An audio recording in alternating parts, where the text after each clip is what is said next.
ஒரு டம்ளர் பச்சரிசி ஜவ்வரிசி மாவை இதுல சேர்த்து கைவிடாம கலக்கிட்டே இருங்க. 3 டேபிள் ஸ்பூன் எலுமிச்சம்பழ சாறை சேர்த்து மிக்ஸ் பண்ணிக்கோங்க. கேஸ் ஆஃப் பண்ணிட்டு இருக்கிற சூடோடய அப்படியே மிக்ஸ் பண்ணிட்டீங்கனாலே நல்லா மிக்ஸ் ஆயிடும். மிக்ஸ் ஆனதுக்கு அப்புறமா குக்கரோட மூடிய வெயிட்டோடு சேர்த்து போட்டு அதை ஆற விட்டுடுங்க.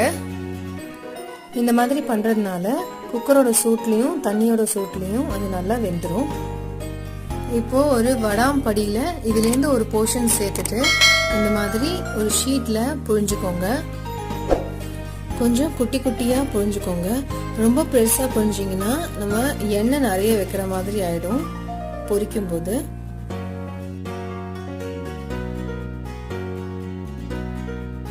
இந்த மாதிரி அரேஞ்சா எல்லாத்தையும் வரிசையா புழிஞ்சுக்கோங்க.